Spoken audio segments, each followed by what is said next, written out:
માત્ર 4 આના કમાતા હતા, પણ જીવતા હતા રાજાની જેમ. કેમ? સાંભળો આ અદ્ભુત વાર્તા. ઘણી જૂની વાત છે. ચંદનપુરના રાજા અત્યંત પ્રતાપી હતા. તેમના ઢોલધામ ગામથી દૂર દૂર સુધી તેમની સમૃદ્ધિની ચર્ચા થતી હતી. મહેલમાં દરેક સુખ સુવિધા વ્યવસ્થા હોવા છતાં રાજાનું મન અંદરથી ક્યારેય શાંત રહેતું ન હતું. તે ઘણા વિદ્વાનોને મળ્યા, પણ મનની શાંતિનો કોઈ ઉકેલ ન મળ્યો. એક દિવસ રાજા વેશ બદલીને રાજ્યની સફરે નીકળ્યા. ફરી વળતા તેમણે એક ખેતરમાં નજીકના એક ખેડૂતને જોયો. ખેડૂતને ચીરફાટ કપડાં પહેરેલા હતા અને તે એક વૃક્ષની છાયામાં બેઠો ભોજન લઈ રહ્યો હતો. રાજાને લાગ્યું કે આ ગરીબ ખેડૂતને થોડું ધન આપી દઈએ, જેથી તેના જીવનમાં સુખ આવી શકે. રાજા તેની પાસે જઈને બોલ્યા, મને તમારા ખેતરમાં 4 સોનાની મુદ્રાઓ મળી છે. આ જમીન તમારી છે, તેથી આ મુદ્રાઓ તમારો અધિકાર છે. ખેડૂત બોલ્યો, ના સાહેબ, આ મુદ્રા મારી નથી. આ તો આપ રાખો કે કોઈ જરૂરતમંદને દાનમાં આપો. મને એની જરૂર નથી. આ વાત રાજાને અજીબ લાગી. તેને પૂછ્યું, ધનની જરૂર કોને નથી? લક્ષ્મી માતાને કોઈ કેમ નકારી શકે? ખેડૂત હસતા બોલ્યો, હું રોજ 4 આના કમાઉં છું અને એમાં જ ખુશ છું.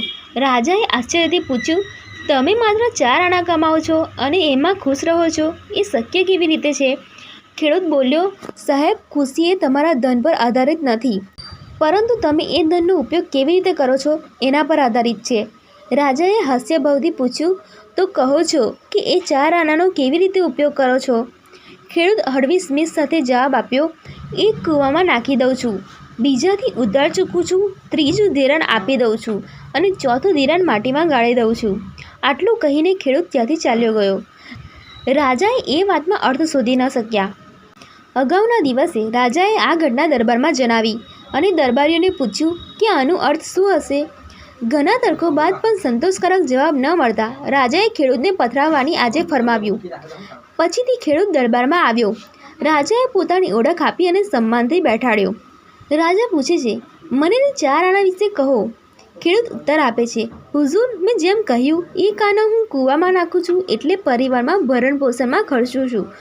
બીજું ઉધાર ચૂકવું છું એટલે માતા પિતાની સેવા માટે વાપરું છું. ત્રીજું ધિરાણ આપી દઉં છું એટલે બાળકના ભવિષ્ય માટે શિક્ષણ માટે ખર્ચું છું. અને ચોથું માટીમાં ગાળી દઉં છું એટલે બચત રાખું છું, જેને જરૂર પડ્યા સમયે ઉપયોગ કરી શકું.